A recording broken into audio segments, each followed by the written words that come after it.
Welcome to the channel demystify. So आज हम लोग पढ़ेंगे chapter 3 US hegemony in world politics.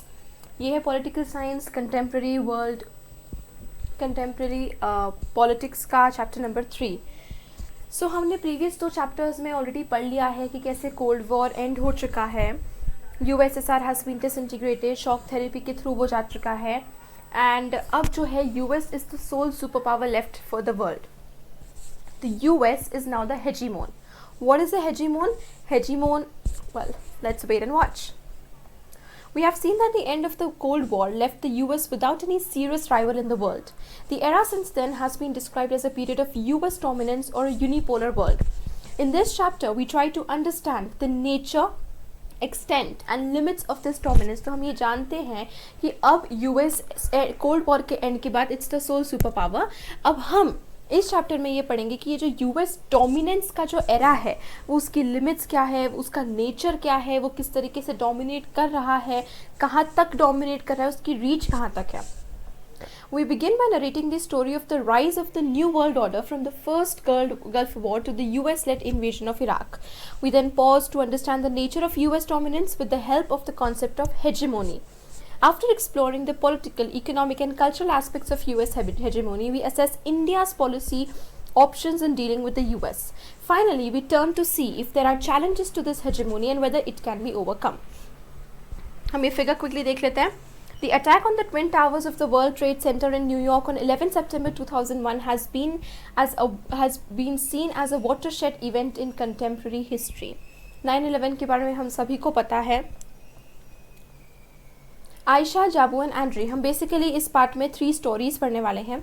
Ayesha जो है वो अपनी स्टडीज़ में बहुत अच्छा कर रही थी। वो बगदाद के आउटस्कर्ट्स में एक स्कूल में जाती थी और वो मेडिसिन पढ़ने की सोच रही थी यूनिवर्सिटी में जाकर। लेकिन 2003 में एक मिसाइल आकर उस एयर रेड शेल्टर में, एक शेल्टर में जहाँ पर वो अपनी फ्रेंड्स के साथ छुपी हुई थी, 2003 में वहाँ पर आकर एक मिसाइल हिट कर जाती है एंड आयशा अपना एक पैर खो देती है। अब वो वापस से चलना सीख रही है, फिर भी वो प्लान करती है कि वो एक डॉक्टर बने, लेकिन तभी जब फॉरेन आर्मीज जो है वो उसकी कंट्री छोड़ के चले जाएं। बगदाद कहाँ पर है? You all know, Afghanistan.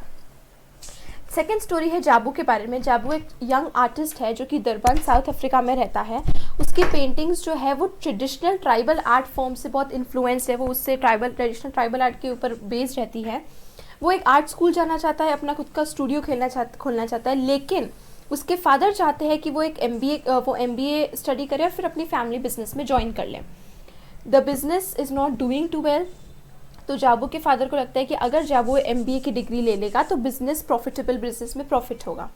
Third story हम एंड्री के बारे में पढ़ते हैं। एंड्री एक यंग मैन है जो कि पर्थ ऑस्ट्रेलिया में रहता है। तो पहले हमने पढ़ा बगदाद के बारे में, which is in Afghanistan. Second हमने पढ़ा डरबान साउथ अफ्रीका के बारे में and third is the story of Perth Australia. तो एंड्री के पेरेंट्स जो है वो रशिया से आए हुए हैं। उसकी मदर जो है वो बहुत गुस्सा करती है जब भी एंड्री ब्लू जीन्स पहनता है चर्च जाने के लिए। एंड्री की मदर चाहती है कि एंड्री चर्च में जाए तो जब वो रिस्पेक्टेबल लगे। एंड्री अपनी मदर को बोलता है कि mom please, jeans are very cool, और वो उसे एक सेंस ऑफ फ्रीडम देता है। लेकिन एंड्री के फादर उसके 5 को रिमाइंड करते हैं कि कैसे वो जीन्स पहनते थे जब वो यंगस्टर्स थे, लेनिनग्राड में थे, एंड इसी रीज़न की वजह से उनका जो बेटा है उसको जीन्स पहनना है। एंड्री का अपनी मदर के साथ एक आर्ग्यूमेंट होता है, ठीक है, वो आर्ग्यू करता है अपनी मदर के साथ। जाबू जो है उसको हो सकता है फोर्स करे कि वो उस सब्जेक्ट में पढ़े जिसका उसमें इंटरेस्ट नहीं है। उसके कॉन्ट्रास्ट में आयशा जो है उसने अपना एक पैर खो दिया, लेकिन लकी है कि वो अभी भी जिंदा है। तो हम ये तीनों प्रॉब्लम्स इतनी अलग अलग है। एक तरफ हम बात कर रहे हैं जीन्स पहनना, कपड़े पहनना, एक तरफ हम बात करें कि जाबू क्या पढ़ना चाहते हैं और क्या नहीं, और एक तरफ हम बात करें कि आयशा जो अभी भी लकी है कि वो जिंदा है। कपड़े एंड स्टडीज़ की तो दूर की बात हो गई यहाँ पे। तो these 3 things are not comparable to each other. तो हम ये कह सकते हैं और हमें ये कहना चाहिए कि हम जैसे इस चैप्टर में देखेंगे कि तीनों जो है वो अपने अपने सेंस में अलग अलग है, लेकिन तीनों यूएस हेजेमोनी की वजह से अफेक्टेड है। क्यों है हम ये चैप्टर में देखेंगे। हम आयशा, जाबू और एंड्री से फिर से मिलेंगे, लेकिन पहले हमें ये समझना होगा कि यूएस हेजेमोनी क्या है, वो कैसे शुरू हुई और आज वो कैसे ऑपरेट करती है। तो हम बहुत ही popular usage of the word America को प्रेफर करेंगे। जब भी हम यूनाइटेड स्टेट्स ऑफ अमेरिका की बात करेंगे तो पूरा यूनाइटेड स्टेट्स ना बोल के हम लोग सिर्फ उसको अमेरिका की तरह से बोलेंगे। लेकिन ये हमें याद रखना बहुत ज़रूरी है कि जो एक्सप्रेशन अमेरिका है ये covers the two continents of north and south America, okay, and that the US is only one of the countries of the American continent. तो पूरा अमेरिका जो है वो दोनों है, साउथ अमेरिका है एंड नॉर्थ अमेरिका, लेकिन US, United states of America, दोनों में से सिर्फ एक कंट्री है, दोनों कॉन्टिनेंट्स में से सिर्फ एक कंट्री है। तो north and south America are the continents and America जो हम यहाँ पर बात करें that is about American country. तो जब हम अमेरिका की बात करें it is about the country USA. Beginning of the new world order, अचानक से सोवियत यूनियन जो है वो कोलैप्स हो जाता है, एवरीबडी सरप्राइज, डिसइंटीग्रेट हो जाता है और दोनों सुपर पावर्स में से एक जो है वो ख़त्म। Now there is only one super power जिसकी पावर्स अभी भी इंटैक्ट है एंड दैट इज़ यूएस। तो यूएस हेजेमोनी जो है वो 1991 में after the Soviet power declined, disintegrated, उसके बाद से हम यूएस हेजेमोनी का टाइम जो है वो टाइमलाइन वहाँ से ट्रैक करते हैं एंड ये करेक्ट है, बट हमें दो चीज़ें इसमें ध्यान रखनी पड़ेगी। सबसे पहला हम इसमें ये देखेंगे कि यूएस हेजेमोनी के कुछ ऐसे एस्पेक्ट्स हैं जो ऐसा नहीं कि 1991 से शुरू हुए, उसके पहले से भी 1945 यानी सेकेंड वर्ल्ड वॉर के बाद से ही हमें यूएस हेजेमोनी के कुछ एस्पेक्ट्स क्लियरली विजिबल है। दूसरी चीज़ जो हमें ध्यान में रखना है कि ऐसा नहीं कि यूएस ने बस 1991 के बाद यूएस के साथ डिसइंटीग्रेट हुआ और उसके बाद से उसने एक हेजेमोनी पावर की तरह बिहेव करना शुरू कर दिया, ओके। उसके बहुत टाइम बाद ये हमें क्लियर हुआ, मतलब 1991 के कुछ टाइम बाद हमें ये चीज़ क्लियर हुई कि एक्चुअली में हम एक हेजेमोनिक एरा में रह रहे हैं जहाँ पर हेजेमोन जो है वो यूएस है। तो हम लोग यूएस हेजेमोनी को बहुत क्लोजली यहाँ पर स्टडी करेंगे। उसके पहले let's see this picture. This picture of burned and broken vehicles was taken on the Highway of Death, a road between Kuwait and Basra, on which the retreating Iraqi army was attacked by American aircraft during the first Gulf War in February 1991. February 1991 में first gulf war के time पर American army ने Iraq के इस जगह पर attack किया था। Some commentators have suggested that the US forces deliberately bombed this stretch of highway were fleeing and out of combat Iraqi soldiers were struck in a frenzied traffic jam and that the victims included Kuwaiti prisoners and hostages and Palestinian civilian refugees. Many observers have called it a war crime and a violation of the Geneva Convention.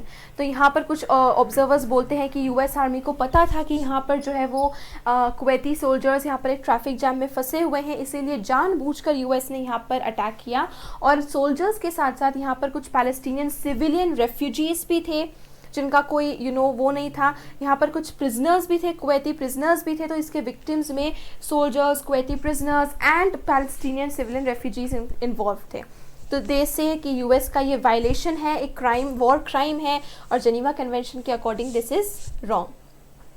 अब हम शुरू करते हैं। अगस्त 1990 okay, अगस्त 1990 में Iraq ने Kuwait पे invasion कर दिया और उसके एक के बाद एक रैपिडली टेरिटरीज को एनेक्स करने लगा। इट्स द सेम, थोड़ा बहुत सेम है, जैसे रशिया आज यूक्रेन को अटैक कर रहा है उसी तरीके से इराक ने कुवैत पे अटैक करा और उसकी टेरिटरीज को अपने अंडर लेने लगा। तो बहुत सीरीज ऑफ डिप्लोमेटिक अटेम्प्ट्स हुए कि इराक को समझाए कि आप ये मतलब इराक को समझाने की कोशिश की गई कि ये मिलिट्री आपका जो आप सक्सेशन आगे कर रहे हो कुवैत में, stop this is not right, you can not just annex anybody's territory और ऐसे आप अटैक नहीं कर सकते, but it all failed. Okay, Iraq ने इसको कंटिन्यू रखा। The United Nations mandated the liberation of Kuwait by force.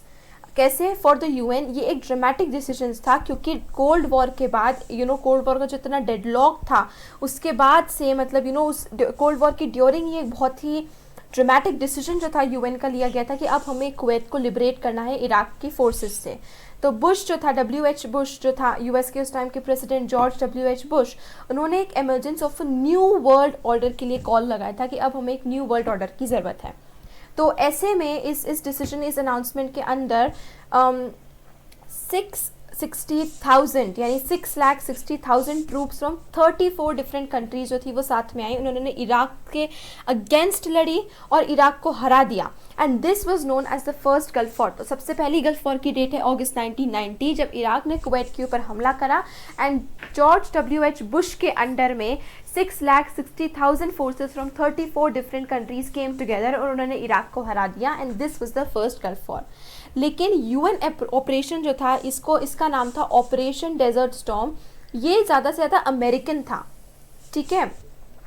एक अमेरिकन जनरल था नॉर्मन श्वार्ज़कॉप्फ, जिसने UN led the UN coalition and nearly 75% of the coalition forces were from the US.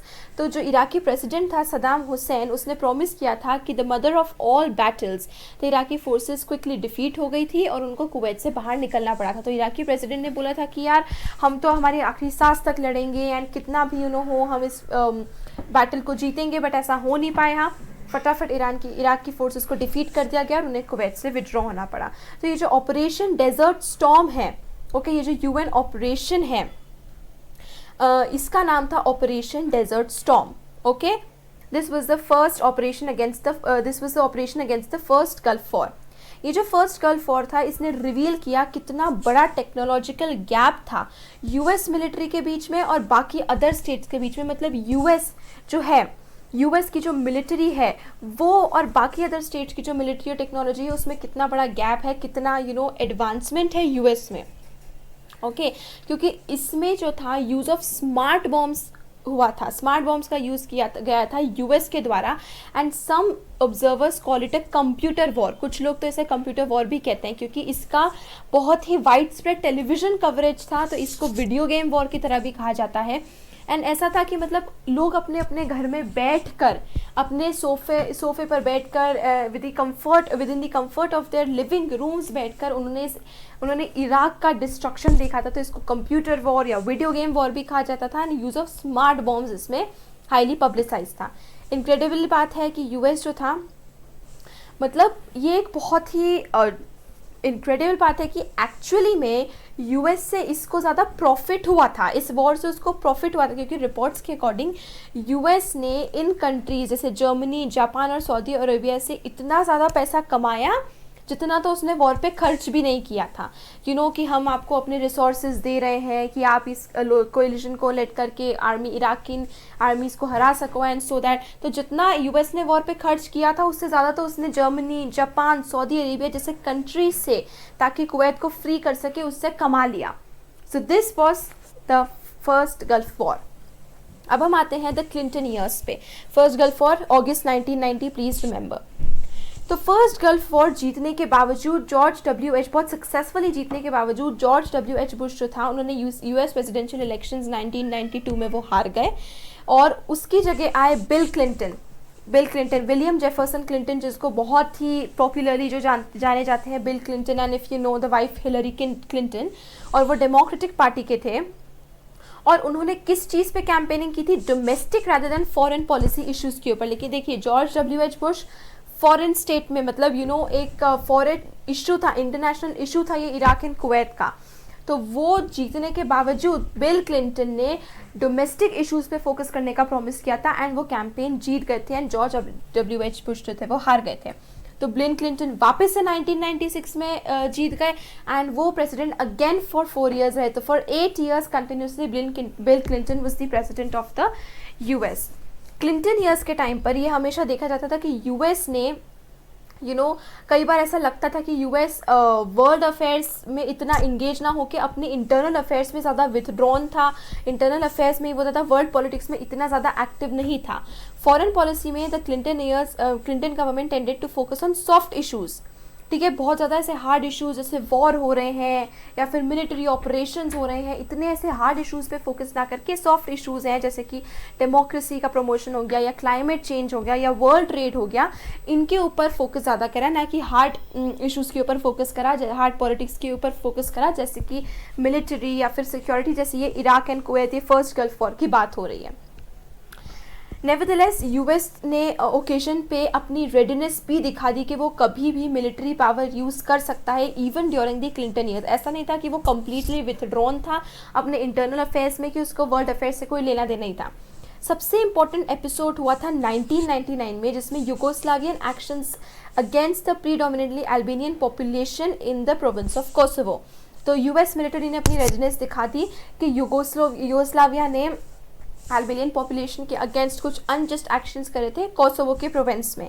तो जो air forces थी NATO countries की, जिसको of course US ने lead करा था, उन्होंने यूगोस्लाविया की जगह जगह पर बॉम्बार्डिंग की 2 महीने से भी ज़्यादा के लिए, और पूरे गवर्नमेंट का फॉल डाउन हो गया। स्लोबोडन मिलोसेविक की जो गवर्नमेंट थी उसका फॉल डाउन हो गया और नाटो की फोर्सेस जो थी वो कोसोवो में आ गई।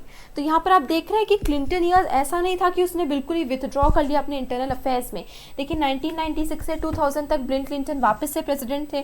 तो 1999 में हमें इंपॉर्टेंट एपिसोड देखने को मिलता है जहाँ पर नाटो की फोर्सेज ने, जो कि यूएस लेड थी, कैसे उन्होंने यूगोस्लाविया पे बॉम्बिंग की थी एंड अल्बेनियन पॉपुलेशन को यूगोस्लावियन फोर्सेस से फ्री करा था। एक और सिग्निफिकेंट यूएस मिलिट्री एक्शन हुआ था क्लिंटन ईयर्स के टाइम पर in response to the bombing of the US embassies in Nairobi Kenya and Dar es Salaam Tanzania in 1998। तो 1998 में अनदर एक इम्पॉर्टेंट इशू था ये मिलिट्री यूज़ का एंड रेडीनेस का यूएस की क्लिंटन ईयर्स के टाइम पर ही, जहाँ पर यूएस की एम्बेसी को कहाँ पर, नायरोबी केन्या, एक तो केन्या में हुआ था और एक तंजानिया में कहाँ पर, दार एस सलाम में, और केन्या में नायरोबी में, इन दो जगह पर यूएस एम्बेसीज को अटैक किया गया था 1998 में। और ये बॉम्बिंग्स किसने करी थी, किसने अटैक किया था? अल कायदा ने। अल कायदा एक टेररिस्ट ऑर्गेनाइजेशन है जो बहुत ही एक्सट्रीमिस्ट इस्लामिस्ट आइडियाज से इन्फ्लुएंस्ड है। अल कायदा के बारे में हम सभी ने सुना ही होगा। तो जैसे ही बॉम्बिंग हुई, अल कायदा ने जैसे ही यूएस एम्बेसीज पे बॉम्बिंग की, with in a few days president bill Clinton ने एक ऑपरेशन इनफाइनाइट रीच के लिए ऑर्डर दे दिया और अल कायदा जो टेररिस्ट ग्रुप था उसको टारगेट बना के series of cruise missile strikes उस पर करने लगी सूडान और अफगानिस्तान में।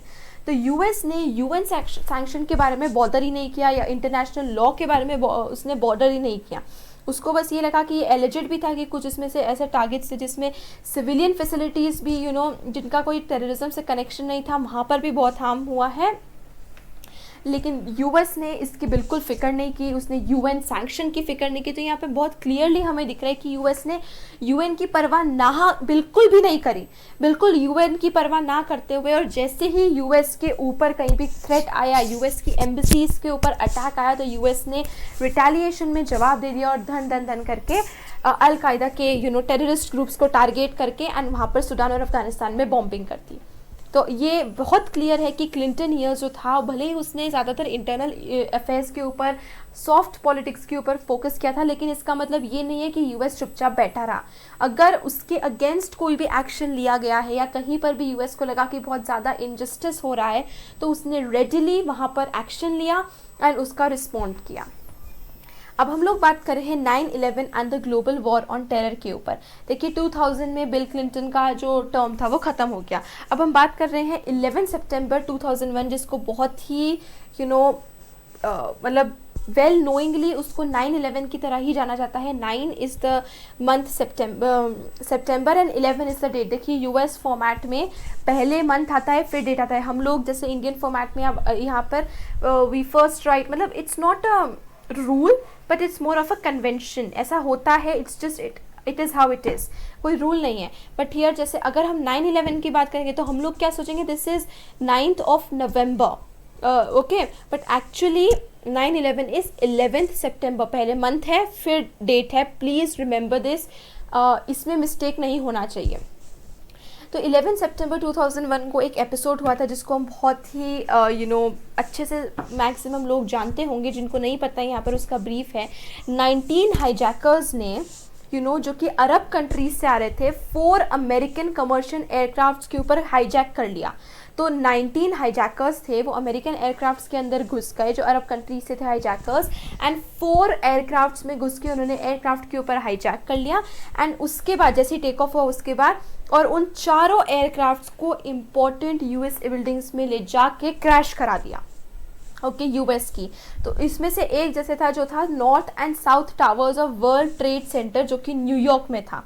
थर्ड एयरक्राफ्ट जो था वो पेंटागन बिल्डिंग इन आर्लिंगटन में जाके क्रैश हुआ, वर्जीनिया में, जहाँ पर यूएस डिफेंस डिपार्टमेंट का हेडक्वार्टर था। और जो फोर्थ एयरक्राफ्ट है वो था Capitol building of the US Congress के लिए, लेकिन वो पेंसिल्वेनिया में नीचे आ गया था। तो आप सोच सकते हैं द प्लानिंग द टेरर, सिर्फ इसको पढ़ के what the terror was. In attacks को 9/11 अटैक्स भी कहा जाता है। तो आप ये देख सकते हैं 4 एयरक्राफ्ट थे, 4 में से 2 जो थे वो north and south towers of world trade centre. Third aircraft जो था वो pentagon building in Arlington Virginia. Fourth aircraft का टारगेट था capital building of the US Congress, लेकिन वो वहाँ पर पहुँचा नहीं और पेंसिल्वेनिया में ही वो लैंड हो गया। तो ये यूएस डिफेंस डिपार्टमेंट का हेडक्वार्टर था। थर्ड वाली एयरक्राफ्ट जहाँ पर जाके क्रैश हुआ pentagon building in Arlington Virginia में। तो ये 3 जगहों पर तो उन्होंने क्रैश कर दिया एंड इसके वीडियोस ऑनलाइन बहुत सारे अवेलेबल है, आप जाकर चेकआउट कर सकते हो। ये अटैक्स जो थे इसने अबाउट 3000 पर्सन्स को किल कर दिया और इसका इफेक्ट ऑन अमेरिकन इतना ज़्यादा शॉकिंग था कि वो British burning of Washington DC के जो 1814 में हुआ था या फिर Japanese attack on Pearl Harbor 1941 में हुआ था उससे कंपेयर किया जाता है। आप इन दोनों इवेंट्स को जाके चेकआउट कर सकते हो। ये क्या है कि जापानीज ने कैसे 1941 में अटैक किया था पर्ल हार्बर यूएस के एक नेवल बेस के ऊपर, जिसके बाद से यूएस ने सेकेंड वर्ल्ड वॉर में पार्ट लेना शुरू किया। एंड ये British burning of Washington DC 1814 इस इवेंट को भी आप चेकआउट कर सकते हैं। लेकिन इन terms of loss of life 9/11 जो था वो सबसे सीवियर अटैक था यूएस सॉइल पर 1776 से लेकर 1776 के बाद इतना सीवियर अटैक यूएस सॉइल पर नहीं हुआ था। 9/11 को लेकर यूएस का रिस्पॉन्स बहुत ही स्विफ्ट था, फेरोशियस था। क्लिंटन को वापस से जॉर्ज डब्ल्यू बुश ने रिपब्लिकन पार्टी से जो थे उन्होंने सक्सीड करा था। तो आप देख सकते हो पहले George W Bush, then Bill Clinton and again George W Bush. तो वो पहले son of president George H.W. Bush के सन थे वो। तो आप समझ लो George H.W. Bush, Clinton and George W Bush जो कि जॉर्ज H.W. बुश के बेटे थे, ओके, उनके सन थे। तो उन्होंने बिल क्लिंटन को सक्सीड किया था। क्लिंटन की तरह बुश का जो व्यू था वो यूएस इंटरेस्ट को लेकर काफ़ी हार्डर था। मतलब वो ऐसे सॉफ्ट पॉलिटिक्स या सॉफ्ट इश्यूज़ पर फोकस करने वाले नहीं थे। उनका जो था वो एक्सट्रीम व्यू था, हार्ड व्यू था। तो उसका इंटरेस्ट जो था बहुत ही ज़्यादा बहुत एडवांस था यूएस को व्यू लेकर। तो उन्होंने एक कैंपेन करा, एक ऑपरेशन लॉन्च करा, ऑपरेशन एंड्योरिंग फ्रीडम। किसका पार्ट था वो? ग्लोबल वॉर ऑन टेरर का एक पार्ट था। उसके अंडर में यूएस ने ऑपरेशन एंड्योरिंग फ्रीडम को लॉन्च किया, जिसमें जितने भी सस्पेक्ट्स थे जो कि मेनली अल कायदा और तालिबान रजीम के थे। Taliban regime is in Afghanistan and very recently Taliban ने अफगानिस्तान के ऊपर फिर से कंट्रोल ले लिया है एंड नाउ तालिबान की गवर्नमेंट अफगानिस्तान में है। This was something extra. तो जितने भी सस्पेक्ट्स थे from all over the world और मेनली वो थे अल कायदा और तालिबान के। तो ऑपरेशन एंड्योरिंग फ्रीडम के अंदर यूएस ने क्या करा कि इन सभी सस्पेक्ट्स को उठा लिया और सभी सस्पेक्ट्स को उठाकर क्यूबा के ग्वांतानामो बे में एक जो यूएस नेवल बेस था वहाँ पर ले जाके प्रिजनर बना दिया। तो बात ये हुई थी कि तालिबान रजीम जो थी उसको इजीली ओवरथ्रो कर दिया गया था, लेकिन फिर भी तालिबान और अल कायदा के कुछ लोग जो थे वो अभी भी पोटेंट थे, एक्टिव थे। ऐसा नहीं था, तालिबान के रजीम ख़त्म होने के बावजूद वो लोग एक्टिव थे, क्योंकि वो क्लियर है कि उन्होंने कितने सारे टेररिस्ट अटैक्स लॉन्च किए थे वेस्टर्न कंट्रीज़ के अगेंस्ट में। तो यूएस फोर्सेस जो थे उन्होंने बहुत सारे अरेस्ट करे इसके अंडर, ऑपरेशन एंड्योरिंग फ्रीडम के अंडर। यहाँ तक कि उस कंट्री की गवर्नमेंट को नॉलेज तक नहीं था इस चीज़ का कि कैसे उनके ही नेशन के सिटीजन्स को अरेस्ट करके यूएस से ले जा रही है और सीक्रेट प्रिजन्स में इनको ले जाया जाता था। जैसे कुछ प्रिजनर्स को तो यूएस के ग्वांतानामो बे जो कि क्यूबा में यूएस का नेवल बेस है वहाँ पर ले जाके बहुत लंबे टाइम तक उनके ऊपर कोई प्रोटेक्शन नहीं था, किसी का भी प्रोटेक्शन नहीं था। इंटरनेशनल लॉ कि पूरे इंटरनेशनली कहीं भी प्रिजनर्स के लिए एक लॉ होता है कि आप इस तरीके से कहते हो। इंटरनेशनल लॉ को तोड़ते हुए यूएस ने किसी का नहीं सोचा और उन प्रिजनर्स को वहाँ पर ले जाके बंदी बना के रखा। उनके ऊपर कोई तरीके का प्रोटेक्शन नहीं था। गवर्नमेंट्स कुछ भी बोले, वो गवर्नमेंट्स के कुछ भी आपको यूएस से अपील करी कि आप हमारे सिटीजन्स को छोड़ो, उनका कोई हाथ है नहीं है, देयर वाज नथिंग। जो भी सस्पेक्ट्स थे सभी को ले जाके उन्होंने ग्वांतानामो बे प्रिजन में बंद कर दिया था।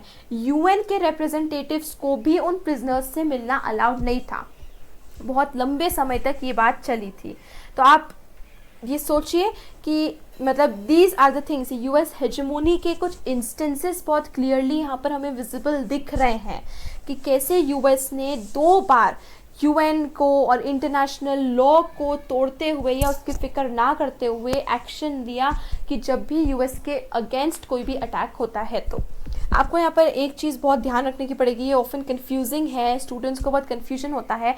ऑपरेशन एंड्योरिंग फ्रीडम किसके अगेंस्ट था? 9/11 का रिस्पॉन्स था, ठीक है। ऑपरेशन डेजर्ट स्टॉर्म जो था वो फर्स्ट गल्फ वॉर के अगेंस्ट था। And your next is operation infinite reach. तो ये तीन जो है operation desert storm was against the first gulf war and operation enduring freedom was against 9/11। तो आपको ये बहुत ध्यान रखना पड़ेगा कि कौन सा ऑपरेशन किस चीज़ के लिए है, ओके।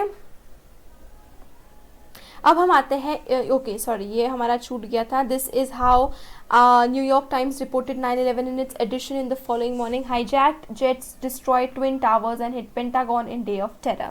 बहुत ही वाकई में बहुत ही टेरराइजिंग डे था एंड इवन टुडे ये यूएस के सिटीजन्स को शॉक करता है। क्विकली ये देख लेते हैं। No exit the new US foreign policy, why attack me, you posed a potential threat. सो ये जो है ये हमारे 9/11 को लेकर ही, उससे रिलेटेड ही है कि ये यूएस है, ये एक सिंपल सा आदमी खड़ा है जिसका अभी तक सिंपल है नहीं है, पता नहीं, बट ये उसके पास आदमी खड़ा है, यूएस उसको सस्पिशन से देख रहा है, तो यूएस उसके ऊपर अटैक करता है। तो ये आदमी बोलते कि क्या हुआ, तुमने मुझे अटैक क्यों किया? तो यूएस बोलते हैं कि हमें लगा कि तुम एक पोटेंशियल क्रिमिनल हो, जबकि इसने ऐसे कोई एक्टिविटी, ऐसा कोई कुछ भी नहीं बताया। तो ये उसकी फॉरेन पॉलिसी थी, उसने जो 9/11 के बाद ऑपरेशन एंड्योरिंग फ्रीडम में जो उन्होंने फॉलो करी थी। US foreign policy flow chart, here's a handy. ये देखिए यहाँ पर आके इसका कार्टून का मतलब ये है कि यूएस की फॉरेन पॉलिसी कैसी है, मतलब कितनी गड़बड़ और ऐसी हो रही है कि भले ही कोई नेशन फ्रेंडली हो यूएस से, ना हो, कुछ भी हो, उससे कोई फ़र्क नहीं पड़ता। उन्होंने जिनको उठाना था, जिनके ऊपर सस्पेक्ट था, उनको उठा के उनको प्रिजनर बना दिया। अब हम बात कर रहे हैं इराकी इन्वेजन की। देखिए अभी तक हमने कितनी डेट्स पढ़ी है, अभी तक अगस्त 1990 में हुआ है द फर्स्ट गल्फ वॉर। अब हमने पढ़ा 9/11 जो कि हुआ है ऑन 11 सितंबर 2001। अब ये थर्ड चीज़ जो है वो हम पढ़ रहे हैं 19 मार्च 2003 में। 19 मार्च 2003 में यूएस ने इराक के इराक के ऊपर एक इन्वेजन लॉन्च किया जिसका कोड नेम था ऑपरेशन इराकी फ्रीडम। सो आपको ध्यान रखना पड़ेगा, अभी तक हमने 3 ऑपरेशंस की बात करी है, उसमें से 2 ऑपरेशंस जो थे वो अगेंस्ट इराक थे। पहला ऑपरेशन था operation desert storm, it was during the first gulf war, it was also against Iraq जब वो कुवैत के ऊपर कब्जा कर रहा था। एंड ये सेकंड वाला ऑपरेशन इराकी फ्रीडम जो था ये 19 मार्च 2003 में हुआ था। एंड एक हमने पढ़ा operation enduring freedom which was in response to the 9/11 attacks. अब ये ऑपरेशन इराकी फ्रीडम क्या था? मोर देन 40 अदर कंट्रीज़ ने यूएस लेड इस कोलिशन को ऑफ द विलिंग को ज्वाइन किया था, भले यूएन ने इसकी परमिशन नहीं दी थी। This is the third time. 9/11 के टाइम पे जो यूएस ने करा, प्रिजनर्स को ग्वांतानामो बे ले गया, वो भी गलत था, मतलब यूएन ने उसको भी कंडेम करा था, इंटरनेशनल लॉ ने कंडेम करा था। नायरोबी केन्या में यूएस एम्बेसीज के ऊपर जब अटैक हुआ था तो कैसे उन्होंने अलकायदा और तालिबान पे अटैक किया था, उसको टारगेट बना के, तब भी यूएन ने उसको कंडेम किया था और उसके सैंक्शन प्रोवाइड नहीं किया था। And this is the third time कि ऑपरेशन इराकी फ्रीडम को भी यूएन ने अपनी परमिशन नहीं दी थी, अपनी मैंडेट नहीं दिया था। इसका पर्पस ये था कि इराक जो है वो डेवलपिंग इसका वेपन्स ऑफ मास डिस्ट्रक्शन यानी WMD को स्टोर ना कर सके, डेवलप ना कर सके। इसका कोई एविडेंस नहीं था कि जो इराक है वो वहाँ पर से WMD यानी वेपन्स ऑफ मास डिस्ट्रक्शन ऐसे अनर्थ हुए हैं, इसका कुछ नहीं था। लेकिन ये स्पेक्यूलेट किया जाता है कि वो इन्वेजन जो था उसका मोटिव अलग था, ऑब्जेक्टिव अलग था, जैसे कि इराकी ऑयल फील्ड्स के ऊपर कंट्रोल करना या फिर इराक में एक ऐसा रजीम इंस्टॉल करना जो कि यूएस से फ्रेंडली। आप समझ रहे हैं बात क्या हो रही है यहाँ पर? बात ये हो रही है कि यूएस ने क्या बोला, यूएस ने ये बोला कि हम इराक के ऊपर इसीलिए अटैक कर रहे हैं ताकि इराक जो है वो वेपन्स ऑफ मास डिस्ट्रक्शन को डेवलप ना कर सके, उसको स्टोर ना कर सके। लेकिन ऐसा बोलते हैं कि मतलब ऐसा है, ये भी एविडेंस है कि वहाँ से कोई ऐसे एविडेंस, ऐसे वेपन्स के एविडेंस मिले नहीं है। तो बोला जाता है कि यूएस का रियल मोटिव वो नहीं था, WMD नहीं था, यूएस का रियल मोटिव ये था कि वो इराक की ऑयल फील्ड्स के ऊपर कब्जा कर सके और इराक में जो उस टाइम पर प्रेजेंट रूलर था उसको हटा के एक ऐसा रजीम इंस्टॉल कर सके जो यूएस को फ्रेंडली हो, यूएस की पॉलिसीज़ को सपोर्ट करता हो। तो सदाम हुसैन की जो गवर्नमेंट थी उस वक्त वो बहुत जल्दी से गिर गई, लेकिन यूएस जो था वो इराक को पैसिफाई नहीं कर पाया। इसके इंस्टेड एक full fledged insurgency against US occupation जो था वो इराक में इग्नाइट हो चुका था। तो यूएस ने कम से कम 3000 मिलिट्री पर्सनल को हार चुके थे, मतलब loss of life 3000 loss of American lives वहाँ पर हो चुकी थी, मिलिट्री लाइव्स। इराकी कैजुअलिटीज़ वो काफ़ी ज़्यादा थी, मतलब यूएस ने अकेले ने 3000 लाइव्स को मतलब गंवाया था। तो आप सोच सकते हैं कि इराक में कितना ज़्यादा डिस्ट्रक्शन होगा, कितना ज़्यादा loss of property and life हुआ होगा। ऐसा एस्टिमेट किया जाता है कि 50,000 इराकी सिविलियंस जो है वो यूएस लेड इन्वेजन में मारे गए हैं। और ऐसा आप रिकग्नाइज किया जाता है कि यूएस का ये जो इन्वेजन था इराक का, ये बिल्कुल ही पॉलिटिकल और मिलिट्री फेलियर था, क्योंकि 50,000 सिविलियन लाइफ्स का लॉस होना it's a very big thing. तो ये इराक इन्वेजन, क्लिंटन ईयर्स में हमने 9/11, यूगोस्लावियन bombing, Nairobi and Dar es Salaam Tanzania में यूएस एम्बेसीज के अगेंस्ट बॉम्बिंग, और एक हमने पढ़ा है ऑपरेशन डेजर्ट स्टॉर्म। अभी तक ये हमने कुछ यूएस के फेमस और पॉपुलर मिलिट्री ऑपरेशंस के बारे में पढ़ा है। अब हम पढ़ेंगे कि हेजेमोनी का मतलब क्या होता है। उसके पहले ये कार्टून आप देख सकते हो। ये कार्टून जो है ये कज़ाकिस्तान, इराक, ये Iran, this is Indian ocean, Oman, तो ये यूएस है बड़ा सा, और कैसे ये सब पे अटैक कर रहा है, सबको अपने अंडर में लेते जा रहा है, एकदम बड़ा सा पावरफुल सा, और ये उसकी हेजेमोनिक पावर को बता रहा है। Soldier world map. हेजेमोनी का मतलब क्या होता है? Politics is about power. Politics का मतलब पावर है। जैसे कि इंडिविजुअल्स को पावर गेन करना पड़ता है, ग्रुप्स भी चाहते हैं कि वो पावर गेन करे और पावर उनके पास बनी रहे। तो हम लोग बात करते हैं कि यार कोई पावरफुल है कि या फिर कुछ कोई चीज़ कर रहा हो। ये जितने भी आज के टाइम पे तो ये स्पेकुलेट और ये उनके अगेंस्ट वो लगाया जाता है कि जितने भी पॉलिटिशियंस आज जो वो पॉलिटिक्स में रन कर रहा है वो सिर्फ किस लिए? पावर के लिए। उनका रियल मोटिव कोई किसी को सर्व करना कुछ नहीं होता है। That is totally not true, and वो सिर्फ पावर के लिए। This is often like very common notion. तो ये पावर जो है वो मिलिट्री डोमिनेशन के फॉर्म में, इकोनॉमिक पावर के फॉर्म में हो सकती है, पॉलिटिकल क्लाउड के फॉर्म में हो सकती है, कल्चरल सुपीरियॉरिटी के फॉर्म में हो सकती है। जैसे आज हम चाइना की बात करें तो चाइना एक बहुत इकोनॉमिक पावर है। मिलिटरीली भले ही उसने इतने गेन्स नहीं करे या कल्चरल इतने गेन्स नहीं करे, लेकिन ऐसे देखा जाए तो इकोनॉमिकली, क्योंकि चाइना के प्रोडक्ट्स हर जगह बेचे जाते हैं। दूसरी तरफ अगर साउथ कोरिया का देखें तो साउथ कोरिया एक कल्चरल पावर देख सकते हैं, क्योंकि साउथ कोरिया की BTS एंड के पॉप एंड के dramas all over the world आज फेमस है। तो ये एक फॉर्म है, मतलब एक इंस्टेंस है कि हाँ इस तरीके से पावर्स, इस तरीके से डोमिनेशन हो सकते हैं। तो जब भी हम बात करते हैं, जब हमें वर्ल्ड पॉलिटिक्स के बारे में समझना होता है, तो ये ज़रूरी है कि हम ये समझे कि डिस्ट्रीब्यूशन ऑफ पावर्स कैसा है, मतलब कंट्रीज़, कौन सी कंट्री के पास कितना पावर है, ये हमारे लिए समझना बहुत ज़रूरी होता है। जैसे कि कोल्ड वॉर के टाइम पे पावर दो ग्रुप्स के बीच में डिवाइडेड था, जो कि यूएस है और एक यूएसएसआर है, सोवियत यूनियन है। ये दो कैंप्स, दो सेंटर्स ऑफ पावर जो कि इंटरनेशनल पॉलिटिक्स में एक्टिव थे, उनको रिप्रेजेंट करता है। एक बार सोवियत यूनियन का कोलैप्स हो गया, डिसइंटीग्रेशन हो गया, तो यूनाइटेड स्टेट्स था वो एक सिंगल सोल पावर की तरह स्टैंड करता रहा ग्लोबल पॉलिटिक्स में। तो कभी कभी ऐसा था कि जो इंटरनेशनल सिस्टम है जो dominated by a sole super power और हाइपर पावर, तो इंटरनेशनल सिस्टम कभी कभी एक सोल सुपर पावर के द्वारा भी डोमिनेट किया जाता है, और इसे कहते हैं unipolar world, unipolar system. Uni means one and polar, unipolar मतलब एक ही कंट्री के पीछे सभी लोग, एक ही कंट्री के द्वारा सभी लोग डोमिनेटेड है। बाइपोलर मतलब two, multipolar means many, not one not two but many, more than two. तो ये appears to be misapplication of the idea of pole derived from physics. This is not that. ये appropriate अगर हम describe करेंगे उस word से ये ज़्यादा appropriate रहेगा, जिसको अगर बोले हम center of power by the term hegemony. hegemony मतलब वो dominance, वो show करना, that is what is hegemony. That describe an international system with only one center of power. एक ऐसा international system जहाँ पर सिर्फ एक center of power है, उसे कहते हैं हम hegemony. ओके तो हम ऐसे तीन different understandings of what hegemony is हम लोग कर सकते हैं, जैसे कि इन तीनों को हम देखते हैं और रिलेट करते हैं कंटेम्प्रेरी इंटरनेशनल पॉलिटिक्स से। उसके पहले देख लेते हैं एंटाइटल्ड अंडर यूएस थंब। ये कार्टून जो है वो common sensical understanding of what hegemony means को वो करता है। कैसे वो करता है देखिए, What does this cartoon say about the nature of the US hegemony? Which part of the world is the cartoonist talking about? तो ये देखिए, entitled Under US Thumb, ठीक है, ये यूएस है, ये उसके अंडर है, मतलब इसके कहने का मतलब ये है कि यूएस जो है एक वो बहुत ज़्यादा बड़ी पावर है और यूएस का डोमिनेशन है। तो मतलब अगर ये पूरा एक वर्ल्ड, अगर हम बोले ये पूरा वर्ल्ड की तरह देखते हैं तो यूएस की पावर हर जगह है, यूएस डोमिनेशन हर जगह है, पूरी वर्ल्ड जो है वो यूएस थंब के अंडर में है। Okay, hegemony as hard power.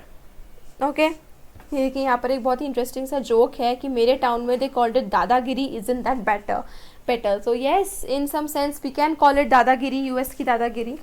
Anyways, hard power क्या होता है? देखिए, roots of the word hegemony lie in classical Greek. कैसे? इस वर्ड का मतलब होता है लीडरशिप या predominance of one state. इसका ओरिजिनल यूज ये डिनोट करने के लिए हुआ था the preponderant position of Athens विज़ the other city states of ancient Greeks. मतलब ग्रीस के, इसका मतलब ये है कि एंशिएंट सिटी में, एंशिएंट सिटी ऑफ ग्रीस में, मतलब एंशिएंट ग्रीस में एथेंस एक ऐसी सिटी थी जिसकी पोजिशन बहुत ही डोमिनेटिंग थी as compare to other cities of Greece. Athens जो था वो डोमिनेटिंग या लीडिंग सिटी था, तो इसके लिए the word hegemony was use. तो इसका क्लासिकल ग्रीक से टर्म ये निकल कर आता है। तो the first meaning of hegemony relates the relations, patterns and balances of military capability between states. सबसे पहला मीनिंग जो है वो मिलिट्री कैपेबिलिटी के ऊपर निकल कर आता है। ये वही नोशन ऑफ हेजेमोनी है, military preponderance, that is especially germane to the current position and role of the US and world politics. तो आप जानते हैं कि आज की वर्ल्ड पॉलिटिक्स में यूएस की मिलिट्री सबसे बड़ी है, यूएस की इकोनॉमी सबसे बड़ी, यूएस का एक्सपेंडिचर ऑन मिलिट्री सबसे बड़ा है। तो US as a military power सबसे बड़ा है टुडे इन द वर्ल्ड। हम ये आयशा की कहानी आपको याद होगी जो हमने अभी इस वीडियो के सबसे पहले स्टार्टिंग में चैप्टर में पढ़ी थी कि कैसे आयशा ने अपना एक पैर खो दिया था। What was it? It was only because Ayesha जिस जगह पर रहती थी बगदाद में, वहाँ पर यूएस मिलिट्री अटैक हुआ था। तो वो यूएस की हार्ड पावर को शो करता है, ठीक है। इसने आयशा की बॉडी को तोड़ दिया था, एक अमेरिकन मिसाइल का अटैक था वो। The bedrock of contemporary US power lies in the overwhelming superiority of its military power. हमने बहुत क्लियरली देखा है आज के टाइम पर कोई भी नेशन यूएस को अटैक करने के बारे में नहीं सोचेगा या सोचने से पहले 10 बार और सोचेगा। मतलब यूएस को अटैक करने का सोचने के पहले भी वो उसके बारे में 10 बार सोचेगा कि मैं ये सोचूं कि नहीं सोचूं, बिकॉज वी ऑल नो कि US is such a big military power today. Okay, मेरे चैनल डीमिस्टिफाई पर प्लीज़ आप बाकी वीडियोस जाकर भी चेकआउट कर सकते हैं। मैं political science class 12, history class 12, psychology class 12 and painting class 12, humanities को, सारे सब्जेक्ट्स को कवर करने वाली हूँ इस चैनल पे। So you can go and check out the other videos. मैंने बहुत ही डिटेल में एक्सप्लेन करा है, क्विकली एक्सप्लेन करा है, लेकिन डिटेल है, मैंने कोई भी चीज़ को मिस नहीं करी है। Every little question, every little source, every little box को मैं यहाँ कवर करती जा रही हूँ वीडियोस में। बट उसके बावजूद मैं मेरे वीडियोस को बहुत ही शॉर्ट रख रही हूँ ताकि ज़्यादा टाइम वेस्ट ना हो। एंड इफ़ यू कैन, आप मेरे वीडियोस को ज़्यादा स्पीड पर लगाकर सुन सकते हैं, 2x पर या 1.75 या 1.5x पर, जिससे ज़्यादा टाइम भी वेस्ट ना हो। So you can go and check out other videos on the channel demystify. आप नीचे जाकर वहाँ पर जा सकते हैं। तो अमेरिकन मिलिट्री डोमिनेंस आज बहुत क्लियरली हम सभी को पता है, जो कि एब्सोल्यूट है, रिलेटिव है। हम बहुत क्लियरली जानते हैं कि यूएस की मिलिट्री को आज कोई टक्कर नहीं दे सकता। एब्सोल्यूट टर्म्स में यूएस की जो आज मिलिट्री है उसकी कैपेबिलिटी किसी भी प्लैनेट के किसी भी पॉइंट तक एक्यूरेटली पहुंच सकती है, उसको बहुत अच्छी तरीके से अटैक कर सकती है रियल टाइम में, और उस पूरे नेशन को 1 मिनट के अंदर क्रिपल कर सकती है, तोड़ सकती है। Okay, and thereby crippling the adversary while its own forces are sheltered to the maximum extent possibly from the dangers of war।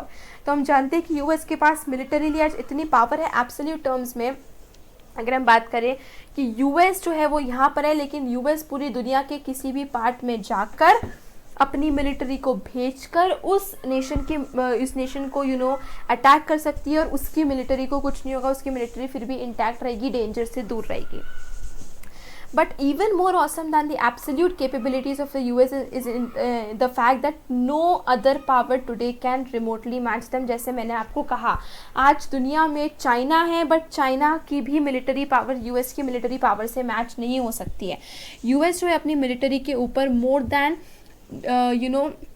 इतना स्पेंड करता है कि than the next 12 powers combined, US के बाद जो नेक्स्ट 12 पावर्स है उनको combine करे उससे भी ज़्यादा यूएस आज अपनी मिलिट्री के ऊपर स्पेंड करता है। तो ये यूएस हेजेमोनी की हार्ड पावर है, हार्ड पावर एब्सोल्यूट टर्म्स में उसकी military, this is what is known as the hard power.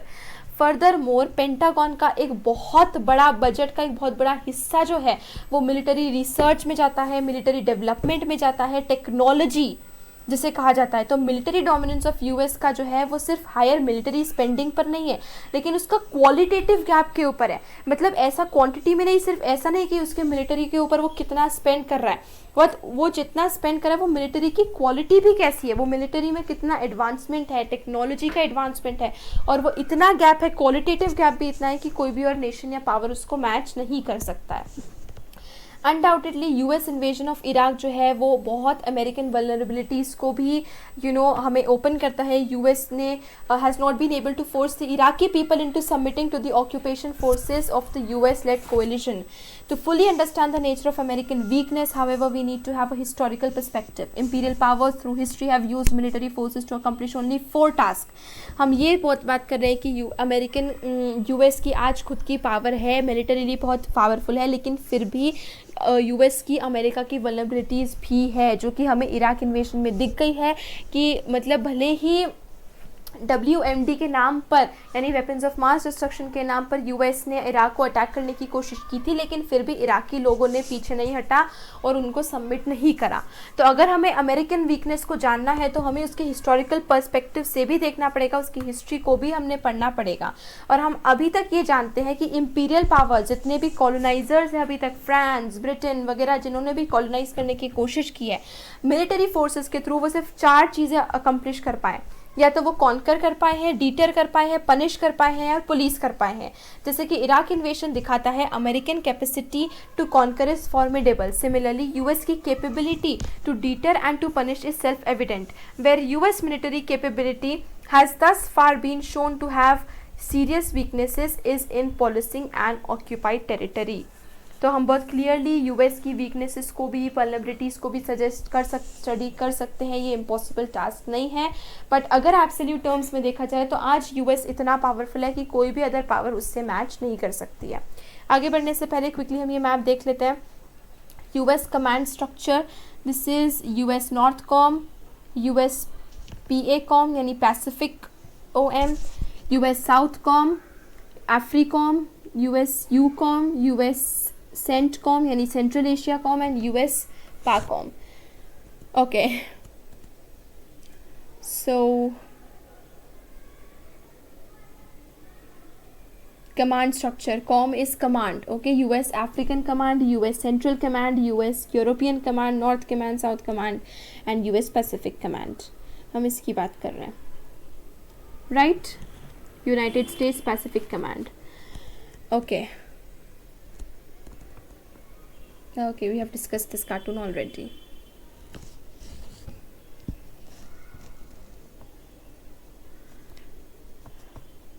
ये क्या है यहाँ पर देख सकते हैं। Most armed forces in the world divide their areas of operation into various commands which are assigned to different commanders. This map depicts the areas of responsibility of the 6 commands of the US armed forces.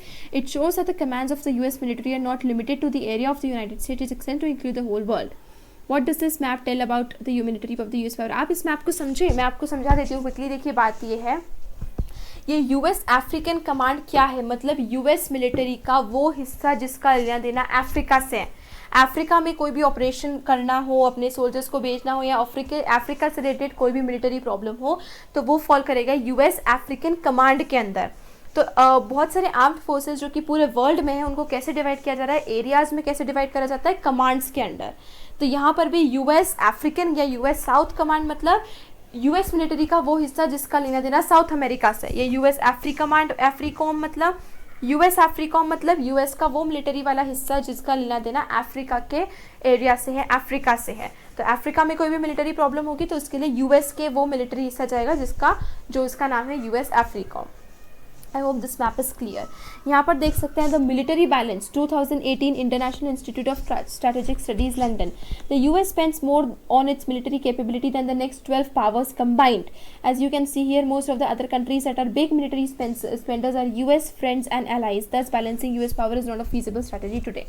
तो यहाँ पर हम देख सकते हैं number 1 पे United states कितना 602.8 and second number पे 150.5 चाइना, थर्ड नंबर पे है 76.7 सऊदी अरेबिया, फोर्थ नंबर पे है 61.2 रशिया, फिफ्थ नंबर पे 52.5 इंडिया, सिक्स नंबर पे United kingdom 50.7, France 48.6, Japan 46, Germany 41.7, south Korea 35.7, Brazil 29.4, Australia 25.0। मतलब आप अगर 2, 3, 4, 5, 6, 7, 8, 9, 10, 11, 12, 13 इटली तक, चाइना से लेकर इटली तक जितना वो एक्सपेंड करते हैं उन सभी को ऐड करोगे तब उससे भी ज़्यादा एक्सपेंडिचर यूएस अपनी मिलिट्री पे करता है।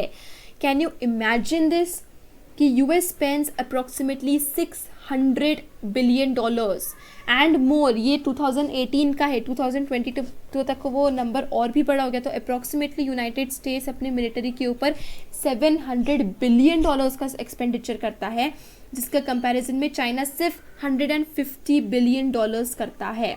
ये देख सकते हैं यहाँ पर उन्होंने कैसे मैप दिया हुआ है। यूएस का यहाँ तक है $600 तक। अदर टॉप 15 कंट्रीज आप देख सकते हैं, ये 1, 2, 3, 4, 5, 6, 7, 8, 9, 10, 11, 12 तब जाकर कहीं ये यूएस के इक्वल या उससे थोड़ा सा ज़्यादा रहा है। And rest of the world, इनको छोड़ के जो बाकी का वर्ल्ड है वो तो सिर्फ इतना सा अप्रॉक्सीमेटली $300 बिलियन कंबाइन करता है। एंड इसके बावजूद जो हम देख रहे हैं जो कंट्रीज जो टॉप 15 टॉप 12 में आती हैं उनमें से कई सारी जो है वो जैसे यूनाइटेड किंगडम हो गया, फ्रांस हो गया, ये सभी यूएस के एलाइज है। तो यूएस की ही हेल्प करेंगे आगे या पीछे। तो आप सोच सकते हैं कि यूएस को आज हराना या टारगेट करना is not an easy job और बहुत ही फीजिबल स्ट्रैटेजी नहीं है। मतलब it will be foolish to do something like that. अब हम पढ़ेंगे hegemony as a structural power. ये है सेकंड नोशन। हमने पढ़ा था कि 3 अलग तरीकों से हम हेजेमोनी को समझ सकते हैं। पहला हमने पढ़ा हार्ड पावर, दूसरा हम पढ़ेंगे स्ट्रक्चरल पावर और तीसरा है एज ए सॉफ्ट पावर, जो हम इसके नेक्स्ट वाले पार्ट में चैप्टर के पढ़ेंगे। सेकेंड नोशन ऑफ हेजेमोनी बहुत डिफरेंट है फर्स्ट से, क्योंकि ये एक पर्टिकुलर अंडरस्टैंडिंग से इमर्ज होता है ऑफ द वर्ल्ड इकोनॉमी। पहला हमने मिलिट्री देखा। द बेसिक आइडिया ये है कि an open world economy requires a hegemon और dominant power to support its creation and existence. मतलब ये बेसिक आइडिया क्या है कि यार पूरे वर्ल्ड में एक ओपन इकोनॉमी है और उसको सपोर्ट करने के लिए हमें एक डोमिनेंट पावर की ज़रूरत होती है जो उसके एग्जिस्टेंस को कंटिन्यू कर सके, उसको मतलब उसको क्रिएट कर सके। उसके लिए तो जो हेजीमोन है उसके पास दोनों ability and the desire to establish certain norms for order and must sustain the global structure. आज यूएस एग्जैक्टली वही कर रहा है। हेजीमोनी जो है उसका thus to its own advantage but often to its relative detriment as its competitors take advantage of the openness of the world economy without paying the cost of maintaining its openness। तो जैसे आज US एक हेजीमोन है जिसने market को इतना open रखा है यूएस का, it's no doubt, it's very clear, very evident. आप इसको डेली लाइफ से रिलेट करेंगे ना तो बहुत ईजिली आपको ये कॉन्सेप्ट समझ में आ जाएगा। तो लेकिन ये जो ओपननेस जो ये यूएस प्रोवाइड कर रहा है, जो openness of market US provide कर रहा है, उसका फ़ायदा और कौन सा नेशन उठा रहे हैं? चाइना, जापान, ये बाकी ऐसे नेशंस हैं जो उसको मेंटेन करने का कॉस्ट भी नहीं ले रहा है, साथ ही साथ उसका पूरा फ़ायदा भी उठा रहा है। Hegemony in this second sense is reflected in the role played by the US in providing global public goods. Globally public goods को प्रोवाइड करने का रोल बता रहा है ये यूएस का। पब्लिक गुड्स का मतलब है वो गुड्स जो कि एक पर्सन ईजिली कंज्यूम कर सकता है without reducing the amount of the good available for someone else. तो मतलब वो खुद भी कंज्यूम कर सकता है और सामने वाला जो एक और पर्सन है वो भी कंज्यूम कर सके, वो होता है एक पब्लिक गुड। जैसे फ्रेश एयर हो गया, रोड्स हो गया, वो पब्लिक गुड्स के एग्जाम्पल है। मतलब कहने का मतलब ये कि मैं भी फ्रेश एयर ब्रीथ कर सकती हूँ, आप भी फ्रेश एयर ब्रीथ कर सकते हो। ऐसा नहीं है कि मैं अगर फ्रेश एयर ब्रीथ कर लूँगी तो वो चीज़ आपसे छिन जाएगी। ऐसी चीज़ जो मैं भी कर सकती हूँ और मैं किसी और की उसको कॉम्प्रोमाइज़ भी नहीं कर रही हूँ, कोई और भी उसको विदाउट कॉम्प्रोमाइज़ यूज़ कर सकता है, वो होता है पब्लिक गुड। रोड्स का भी सेम है। मैं भी रोड यूज़ कर सकती हूँ। मैं अगर रोड यूज़ करूँ इसका मतलब ये नहीं कि मेरे रोड यूज़ करने से आपके लिए वो चीज़ कम पड़ जाएगी या आप उसको यूज़ नहीं कर पाओगे। तो वो होता है एक पब्लिक गुड जो मैं भी यूज़ कर सकूँ, मतलब एक पर्सन भी यूज़ कर सके और सामने वाले को उसके लिए कॉम्प्रोमाइज़ ना करना पड़े। इस कॉन्टेक्स्ट में जो वर्ल्ड इकोनॉमी का ये जो कॉन्टेक्स्ट है पब्लिक गुड्स की बात कर रहे हैं, पब्लिक गुड का बेस्ट एग्जाम्पल है सी लेन्स ऑफ कम्युनिकेशन, जिसे बोलते हैं स्लॉक्स, सी रूट्स जो कि मर्चेंट शिप्स कॉमनली यूज करते हैं। तो free trade in an open world economy would not be possible without open SLOCs. Of course ये बात तो है कि ये सी लेन्स ऑफ कम्युनिकेशन जो है इसके बिना वर्ल्ड ट्रेड आज के टाइम में उतने लेवल तक पॉसिबल नहीं हो सकता है जितना आज है। ये नेवल पावर है of the it is the naval power of the hegemon that underwrites the law of the sea and ensures freedom of navigation in international waters. Since the decline of British naval power after the Second World War, the multi-oceanic US Navy has played this role. तो US की navy ने इस openness को हमें करने दिया है कि हम ओपनली एंड फ्रीली वाटर्स को नेविगेट करके ट्रेड कर सकते हैं। एक और एग्जाम्पल ग्लोबल पब्लिक गुड का है इंटरनेट। हम ये देख सकते हैं कि making the virtual world of world wide possible हुआ है, is possible. We should not forget that the internet is the direct outcome of a US military research project that began in 1950। तो ये जो इंटरनेट हमें आज मिला है वो इंटरनेट भी किससे मिला है? यूएस की हेल्प से मिला है। यूएस ने 1950 में एक मिलिट्री रिसर्च करा था जिसके बाद से हमें इंटरनेट मिला है। और वर्ल्ड वाइड वेब की आज क्या मतलब कैपेबिलिटी है, उसने हमें कितना हेल्प किया है, इसको एक्सप्लेन करने की ज़रूरत नहीं है। आज भी जो इंटरनेट है वो ग्लोबल नेटवर्क ऑफ सैटेलाइट्स के ऊपर रिलाई करता है और ये मोस्ट ऑफ दी सैटेलाइट्स जो है वो यूएस ओन्ड है।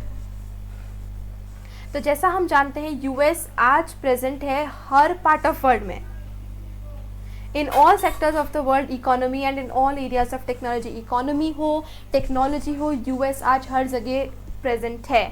मैं यहाँ पर बैठे बैठे जो वीडियोस पब्लिश कर रही हूँ यूट्यूब पे, ये हर कोई मतलब ये इंटरनेट ये किस वजह से हो पाया है? This is only because of the US. उसने इंटरनेट को एग्जिस्टेंस में लाया है। The US share of the world economy remains an enormous 21%। मतलब पूरी वर्ल्ड इकोनॉमी में यूएस जितना गेन कर रहा है वो है 21%, which is too much guys.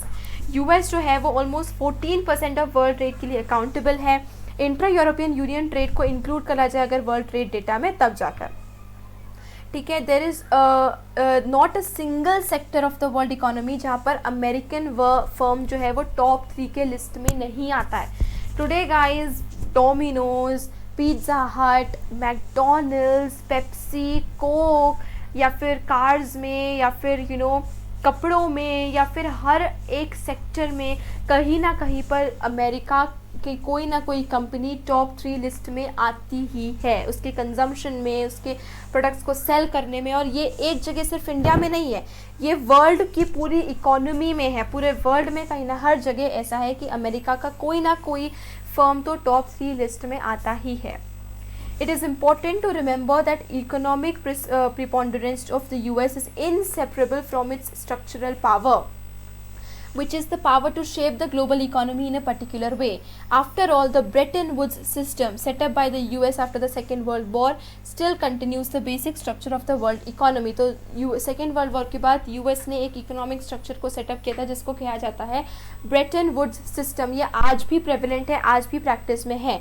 तो हम ये कह सकते हैं we can regard the World Bank, in International Monetary Fund and the World Trade Organization as the products of American hegemony. ये तीनों जो है वो अमेरिकन हेजेमोनी के ही प्रोडक्ट्स हैं। उन तीनों के बिना ये मतलब अमेरिकन हेजेमोनी के बिना ये तीनों एग्जिस्टेंस में नहीं आ सकते हैं। एंड इनका एक इम्पॉर्टेंट रोल प्ले करता है यार हर नेशन। पाकिस्तान IMF और वर्ल्ड बैंक से लोन लेता है। श्रीलंका आज उनसे अपील कर रहा है कि वो उन्हें लोन दे दे। वर्ल्ड ट्रेड ऑर्गेनाइजेशन की इंपॉर्टेंस हम सभी को पता है, ये ओपन एंड फ्री ट्रेड के लिए पूरे वर्ल्ड में। ओके यहाँ पर हम ये क्विकली कार्टून देखते थे। American economy is the largest in the world but unlike in the sphere of military power the US faces credible competitors in the world economy. This becomes even clearer if we consider the world economy in purchasing power parity terms as in the graphic on the right. PPP is what a nation's currency actually buys in goods and services. PPP का मतलब होता है कि एक nation के पास कितना पैसा है कि वो कितना खरीद सकता है, कितना उसके पास पैसा है कि वो कितने गुड्स एंड सर्विसेज को एक्चुअली में खरीद सकता है, उसको कहते हैं PPP।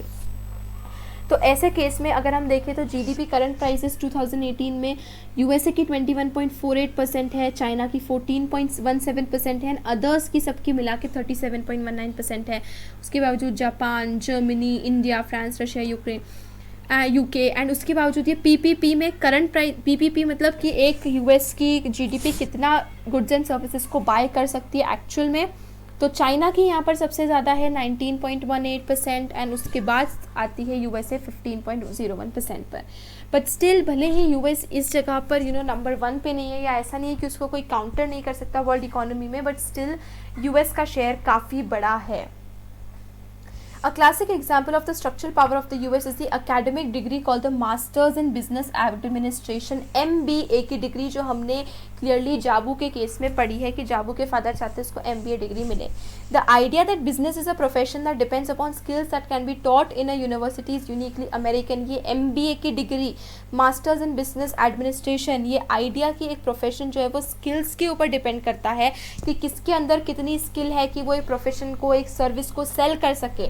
वो एक अमेरिकन आइडिया है, एक अमेरिका की वजह से ये एक चीज़ एग्जिस्टेंस में आई है। First business school in the world जो कि है Wharton school at the university of Pennsylvania, जो है वो फर्स्ट इस्टेब्लिश हुई थी 1881 में। तो ये MBA की डिग्री हम किसको ओ करते हैं? This is clearly undoubtedly American.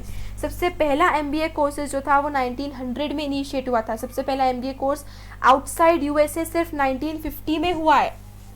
मतलब आप सोचिए, सबसे पहला बिजनेस स्कूल 1881 में खुल चुका है एंड उसके कुछ साल बाद ही 1900 से यूएस में ये MBA का कोर्स स्टार्ट हो गया। लेकिन सिर्फ 50 साल बाद ही, सिर्फ मतलब 50 साल बाद ही बाकी जगह यूएस के बाहर ये MBA की डिग्री सेल होना शुरू हो गई है। सो आज के टाइम में पूरी दुनिया में ऐसी कोई कंट्री नहीं है जहाँ पर आप MBA की डिग्री ना ले सको। लेकिन आप सोच सकते हैं कि MBA की डिग्री कितनी प्रेस्टिजियस है, और ये हमें वो जाबू के केस तक वापस ले जाता है और ये शो करता है कि स्ट्रक्चरल हेजेमोनी, कि यूएस का डोमिनेंस कितना है वर्ल्ड इकोनॉमी में, स्ट्रक्चरल में, कि कैसे एक MBA की डिग्री जो कि बिल्कुल क्लियरली अमेरिकन है उसकी कितनी इंपॉर्टेंस है आज के टाइम पे। अब हम थर्ड एंड लास्ट पढ़ेंगे hegemony as a soft power. It would, however, be a mistake to see hegemony in purely military and economic terms without considering the ideological or the cultural dimensions। अब हम soft power की terms में पढ़ेंगे, और ये बात तो है ही सही कि यार यूएस को हम सिर्फ मिलिट्री और इकोनॉमी में नहीं देख सकते, क्योंकि उसका कल्चरल और आइडियोलॉजिकल आई थिंक मिलिट्री और इकोनॉमिक से भी ज़्यादा है, मुझे कभी कभी ऐसा लगता है। ये थर्ड सेंस जो है वो मैन्युफैक्चर कंसेंट के बारे में बात करता है कि उसकी कैपेसिटी हेजेमोन की टू मैन्युफैक्चर कंसेंट। मैन्युफैक्चर मतलब कुछ बनाना और कंसेंट मतलब किसी चीज़ पे अग्री करना। तो मतलब वो कैपेसिटी हेजेमोन की कि वो दूसरे नेशन को अपनी तरह बना सके और अपने कल्चर में को दूसरे नेशन में इंटीग्रेट कर सके। जैसे कि हेजेमोनी यहाँ पर इम्प्लाई करता है class ascendancy in the social, political and particularly ideological spheres. कैसे सोशल, पॉलिटिकल और आइडियोलॉजिकल स्फीयर्स में पर्टिकुलरली यूएस की प्रेजेंस पूरे वर्ल्ड में दिखती है। हेजेमोनी तब अराइज होता है जब डोमिनेंट क्लास या फिर एक डोमिनेंट कंट्री जो है वो डोमिनेट करके, जिस क्लास को डोमिनेट कर रही है उसका कंसेंट पा सके, उसको अपने जैसा बना सके, उसको परसुएट कर सके कि वो उसी तरीके से देखे जिस तरीके से वो खुद देख रहा है, जिस तरीके से वो खुद कर रहा है। हम यहाँ पर उस हेजेमोनी की बात कर रहे हैं। Adapted to the field of world politics, this notion of hegemony suggest that a dominant power deploys not only military power but also ideological resources to shape the behavior of competing and lesser powers. The behavior of the weaker countries is influenced in the ways that favor the interest of the most powerful country. In particular, its desire to remain preeminent. Consent, in other words, goes hand in hand with and is often more effective than coercion. मतलब यहाँ पर US ने as a hegemony किसी के ऊपर force नहीं करा है कि तुम जीन्स पहनो, नहीं, बाय कंसेंट ये हुआ है। हम बाकी नेशंस के लोग अपनी मर्जी से उन्होंने इस क्लोथिंग को अडॉप्ट करा है। तो ये पावर होना, this is something like, this is again a hegemonic thing. US की प्रीडोमिनेंस आज वर्ल्ड में सिर्फ मिलिट्री और इकोनॉमिक, और मुझे लगता है मिलिट्री और इकोनॉमिक से ज़्यादा आइडियोलॉजिकल और कल्चरल जगहों पर यूएस की डोमिनेंस दिखती है। ठीक है, कैसे? भले ही हम चूज़ करें या ना करें, सारे आइडियाज़ गुड लाइफ के, पर्सनल सक्सेस के, हमारे ड्रीम्स के, इंडिविजुअल सोसाइटी वगैरह के, ये कहीं ना कहीं 20th सेंचुरी अमेरिका से ही बाहर निकल कर आते हैं। आज हम सभी लोग सोचते हैं कि हमारा घर ऐसा हो, हमारे घर में इतनी अच्छी टीवी हो, इतने अच्छे कार हो, इतनी अच्छी टेक्नोलॉजी हो, हम ऐसे सक्सेसफुल बने, हम बड़ी कंपनी में काम करें, बड़ी कंपनी के एम्प्लॉई बने। तो ये सब क्या है? ये सभी अमेरिकन आइडिया से ही बाहर निकल कर आए हैं, 20th सेंचुरी अमेरिकन से। अमेरिका जो है वो सबसे ज़्यादा सिडक्टिव और सबसे ज़्यादा पावरफुल है, इस सेंस में सबसे ज़्यादा powerful culture present on earth है। ठीक है, ये एट्रीब्यूट इसको कहते हैं सॉफ्ट पावर की। कल्चरली और आइडियोलॉजिकली अमेरिका कितना ज़्यादा पावरफुल आज के डेट में है। उसकी एबिलिटी, सॉफ्ट पावर की एबिलिटी, मतलब कि वो किसी को फोर्स ना करे बट उसको परसुएड करे, और सभी लोग, इनफैक्ट मुझे लगता नहीं कि अमेरिका को परसुएड भी करने की ज़रूरत है। मतलब अब तो ऐसा हो गया कि जो कुछ भी अमेरिका में होता है it's very readily accepted by everybody around the world, around the globe. तो ओवर टाइम हेजेमोनी को हम हार्डली अब नोटिस भी नहीं कर पाते। हम इतनी जगहों पर यूएस का डोमिनेंस हमें देखने को मिलता है, any more than we notice river, birds and trees around us. तो वो अब हम उसको नोटिस भी नहीं कर पाते, इतना इनग्रेन हो चुका है वो हमारी लाइफस्टाइल में। हम एंड्री को नहीं भूल सकते, उसकी cool pair of blue jeans को नहीं भूल सकते। उसके जब पेरेंट्स यंगस्टर्स थे सोवियत यूनियन में, ब्लू जीन्स होती वो अल्टीमेट सिंबल ऑफ लिबरेशन था फॉर देयर जनरेशन। जो यंग मैन और विमेन थी वो हमेशा इतना ज़्यादा ब्लू जीन्स को लेकर था वो कि अपने साल भर की सैलरी को सिर्फ एक जीन्स खरीदने में स्पेंड कर देते थे, और वो भी उनको ऐसे नहीं मिलता था, वो भी उनको ब्लैक मार्केट से ख़रीदना पड़ता था, फॉरेन टूरिस्ट से ख़रीदना पड़ता था। लेकिन अब कुछ ऐसा हो गया है कि an entire Soviet generation blue jeans came to represent aspirations of good life that were not available in their own country. हम तब की बात कर रहे हैं जब यूएस का डिसइंटीग्रेशन हुआ था। उस टाइम पर ब्लू जीन्स तो किसी के पास अगर ब्लू जीन्स है तो एक गुड लाइफ का सिंबल माना जाता था कि बहुत ही happy, successful and good life है। आप सोच सकते हो आज के टाइम पर कि सोवियत यूनियन में जो रहते थे उन लोगों को अपने साल भर की सैलरी ब्लैक मार्केट में खर्चनी पड़ती थी फॉरेन टूरिस्ट को, तब जाके वो एक पेयर ऑफ जीन्स खरीद पाते थे। आज तो जीन्स तो हम लोग डेली में पहनते हैं। जीन्स तो जीन्स आई डोंट थिंक कोई ऐसा है जिसके पास जीन्स नहीं है। कोल्ड वॉर के टाइम पे US found it difficult to score victories against the Soviet Union in the realm of hard power. Hard power military case में, क्योंकि जितना यूएस के पास न्यूक्लियर वेपन्स या मास वेपन्स थे उतना ही सोवियत यूनियन के पास भी था। तो मिलिट्री और हार्ड पावर के उसमें हम बोले जाए तो सोवियत यूनियन और यूएस बिल्कुल इक्वल थे, और यूएस सोवियत यूनियन को हरा नहीं पड़ा था। लेकिन ये स्ट्रक्चरल और ये सॉफ्ट पावर था जिसमें यूएस ने बहुत विक्ट्रीज को स्कोर कर लिया था।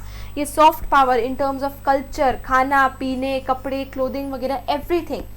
सोवियत सेंट्रली प्लान्ड इकोनॉमी था और इसने एक alternate model of international economic organisation तो प्रोवाइड किया था, लेकिन पूरी वर्ल्ड इकोनॉमी जो थी वो एक कैपिटलिस्ट इकोनॉमी बनी रही हर जगह। सोवियत सिस्टम आज के इसमें देखा जाए, हर कोई बोलते हैं कि जस्ट सिस्टम ज़्यादा कौन सा है भाई, कैपिटलिस्ट कम्युनिस्ट सिस्टम ज़्यादा जस्ट है कि basic necessities, basic standards of living provide कर रहे हैं लोगों को। लेकिन उसके बावजूद सोवियत यूनियन और कुछ ऐसे कंट्रीज़ को छोड़ के पूरी वर्ल्ड इकोनॉमी जी थी वो कैपिटलिस्ट ही थी। तो ऐसे केस में, आइडियाज़ के केस में, कल्चर के केस में यूएस ने कई बार और बहुत बड़े मार्जिन से यूएसएसआर सोवियत यूनियन को हरा दिया था। In the area of soft power, that the US was ultimately triumphant. As the example of blue jeans in the Soviet Union clearly shows, the US was able to engineer a generational divide in Soviet society on the basis of a cultural product. Jeans उस time के लिए कितनी वो थी, तो वही हमें show करता है कि जीन्स एक अमेरिकन प्रोडक्ट है और कैसे जीन्स सोवियत यूनियन में जो सिटीजन्स थे उनको इतनी अपील करती थी। तो क्लियरली यूएस का डोमिनेशन हमें बहुत क्लियरली यहाँ पर दिख रहा है। ये देख सकते हैं हम, ये Batman, what is this, Batman, Pepsi, California fried chicken, what is all this, ये सभी ये कहाँ, कैलिफोर्निया फ्राइड चिकन, ये इमेजेस जो है वो कहाँ की है, जकार्ता इंडोनेशिया की है। तो ये सब यूएस एलिमेंट्स है, ये बैटमैन, ये पेप्सी, ये कैलिफोर्निया फ्राइड चिकन, ये सब एलिमेंट्स कहाँ के हैं, ये अमेरिका के, और ये मिल कहाँ रहे, इंडोनेशिया में। Constraints on American power. अब हमने अमेरिका की पावर तो देख ली, लेकिन अब उसकी लिमिट्स के बारे में भी थोड़ा पढ़ लेते हैं। हिस्ट्री हमें बताती है कि एम्पायर्स डिक्लाइन होती है और डीके होती है अंदर से। देखिए, कोई भी चीज़ एटर्नल नहीं है, हर चीज़ का एक ना एक दिन एंड तो आना ही है। उसी तरीके से सबसे बिगेस्ट कंस्ट्रेंट्स जो अमेरिकन हेजेमोनी को मिल रहा है वो उसके खुद के अंदर से है। हम ये आइडेंटिफाई 3 जगहों से कर सकते हैं, 3 कंस्ट्रेंट्स कर सकते हैं। or none of these constraints seem to operate in the years following 9/11. However, it now appears that all three of these constraints are slowly beginning to operate again. मतलब पहले ये 3 constraints थे, फिर 9/11 के years के अराउंड ये सब constraints कहीं एकदम से vanish हो गए थे, गायब हो गए थे, लेकिन धीरे धीरे करके अब ऐसा लग रहा है कि ये constraints वापस से reappear शुरू होना हो गए हैं. सबसे पहला constraint क्या है? Institutional architecture of the American state itself. एक ऐसा सिस्टम जहाँ पर division of powers 3 branches of government के बीच में होता है. ये सिग्निफिकेंट ब्रेक्स लगाता है upon the unrestrained and immoderate exercise of America's military power by the executive branch. मतलब इस पावर को बाकी 2 ब्रांचेस ऑफ गवर्नमेंट ने या बाकी 2 ब्रांचेस जो थी गवर्नमेंट की उसने रिस्ट्रेन करा है.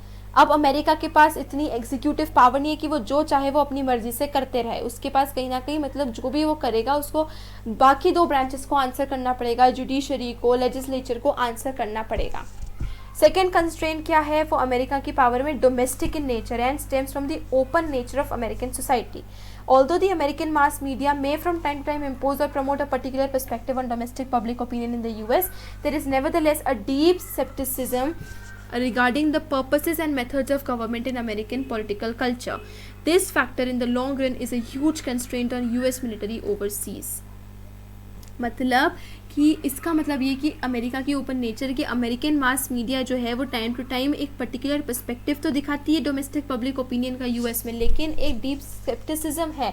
पर्पसेस क्या है? मतलब किस तरीके से अमेरिकन गवर्नमेंट ऑपरेट कर रही है, क्या मेथड्स को यूज़ करी, तो उसको टाइम टू टाइम चेक किया जाता है. सिटीजन्स उसके अगेंस्ट बोलते हैं. कोई भी चीज़ ऐसा नहीं है कि गवर्नमेंट ने चाहा तो बस उसने एक रूल निकाल दिया है, लॉ बना दिया एंड इट्स डन. उसके पावर को गवर्नमेंट जो कर रही है उनके एक्शंस को टाइम टू टाइम अब चेक किया जाता है. उसके ऊपर एक कंस्ट्रेंट खुद डोमेस्टिकली इंडियन सिटीजन्स ही लगा रहे हैं.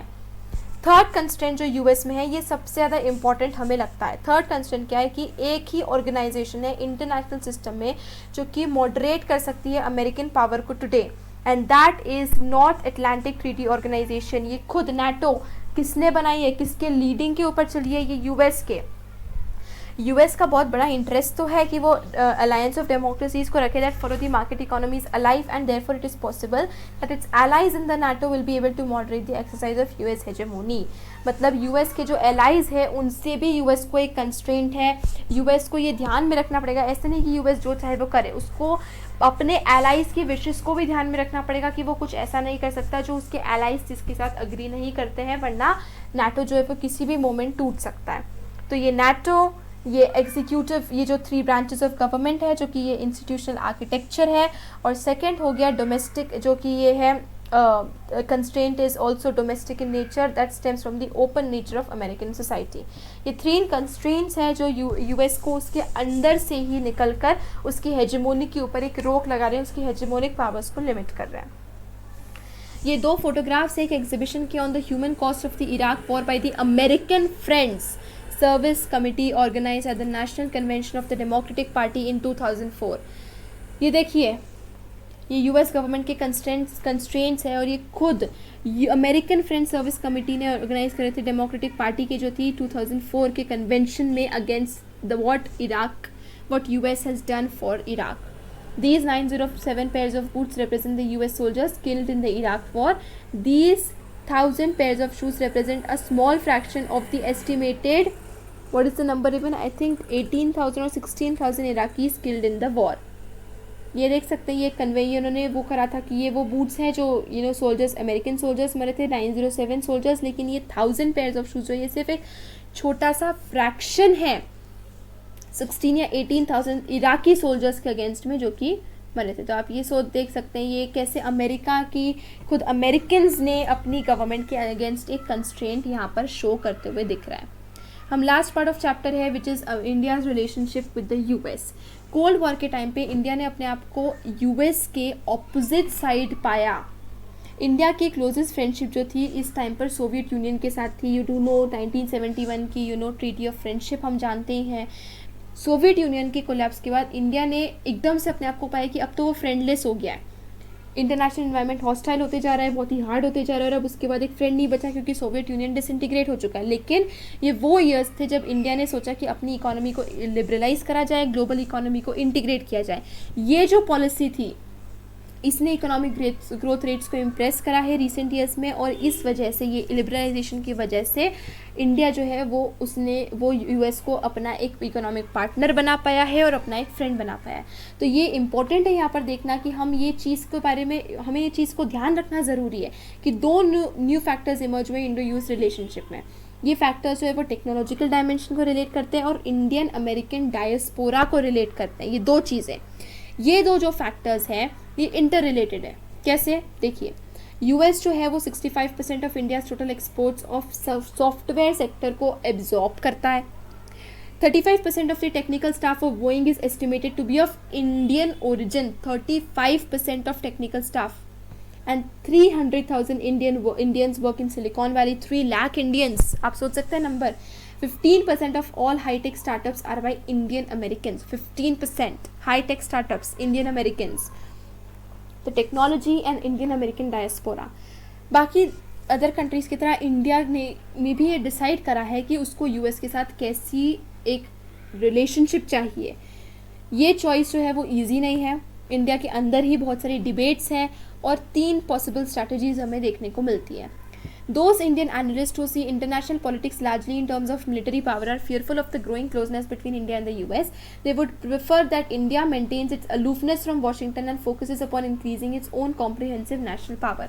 जो लोग वर्ल्ड में या फिर वर्ल्ड को मिलिट्री पावर के टर्म्स में देखते हैं, उन्हें ये डर है कि इंडिया को यूएस के ज़्यादा क्लोज नहीं जाना चाहिए। इनफैक्ट इंडिया को अपनी खुद की मिलिट्री पावर ग्रो करने में फोकस करना चाहिए। सेकेंड टाइप ऑफ एनालिस्ट है जो growing convergence of interest between US and India as a historic opportunity for India. वो देखते हैं कि यार अगर इंडिया और यूएस क्लोज रहेंगे तो ये इंडिया के लिए बहुत ही एक हिस्टोरिक अपॉर्चुनिटी होगी। वो एक ऐसी स्ट्रैटेजी को एडवोकेट करते हैं जिससे इंडिया जो है वो यूएस की पावर का एडवांटेज ले पाए और म्यूचुअल कन्वर्जेंसेस कर पाए और एक बेस्ट पॉसिबल ऑप्शन अपने खुद के लिए इस्टेब्लिश कर पाए। तो opposing the US they argue is a futile strategy. तो वो ये कहते हैं कि अगर आप यूएस के अगेंस्ट चलोगे तो ये फ्यूटाइल है, क्योंकि आज यूएस इतना पावरफुल है तो हमें उसका यूज़ करना चाहिए। अपनी फ्रेंडशिप से एडवांटेज लेते हुए हमें खुद के लिए कुछ बेस्ट इस्टेब्लिश करना चाहिए। एक थर्ड ग्रुप ऑफ एनालिस्ट है जो ये एडवोकेट करते हैं कि इंडिया को एक लीड लेना चाहिए, उसको बाकी सारी कंट्रीज़ के साथ कोएलिशन बना के डेवलपिंग वर्ल्ड में इंडिया को लीड करना चाहिए, यूएसए को हराने की कोशिश करना चाहिए कि ये कोएलिशन जो है वो आज के टाइम में हेजेमोनी से और ज़्यादा पावरफुल बन जाए and may succeed in winning the hegemony away from its dominating way. जितना वो डोमिनेट कर रहा है हेजेमोनी उसको उससे हो सके। तो इंडो यूएस रिलेशनशिप्स जो है वो परहैप्स बहुत कॉम्प्लेक्स है, वो एक सिंगल स्ट्रैटेजी से मेंटेन नहीं कर सकते। बहुत सारे डिफरेंट एरियाज है जिस पे हमें ध्यान रखना पड़ेगा। तो इंडिया को एक mix of foreign policy strategies को डेवलप करना पड़ेगा, तब जाके वो इसको यूएस और यूएस के साथ अपनी रिलेशन को कहीं ना कहीं डील कर पाएगा। How can hegemony be overcome, ये हमारा last part of the chapter है। बस हेजेमोनी कब तक और चलेगी या हमें हेजेमोनी के बाद क्या मिलेगा, ये जो है वो ऑब्वियस रीजंस बन जाते हैं some of the burning questions of our time. History हमें एक फैसिनेटिंग क्लूज के साथ प्रोवाइड करता है कि हिस्ट्री से हमें पता चलता है कि यार इसका आंसर क्या हो सकता है। But what about the present and the future? In international politics very few factors formally curtail the exercise of military power by any country. There is no world government like the government of a country. As we shall see in chapter 6, international organization is not world government. Thus, international politics is politics without government. Internationally जो politics हुई जाती है वो बिना किसी government की होती है, क्योंकि कोई भी इंटरनेशनल गवर्नमेंट किसी एक कंट्री की गवर्नमेंट की तरह नहीं हो सकता है। It's not possible.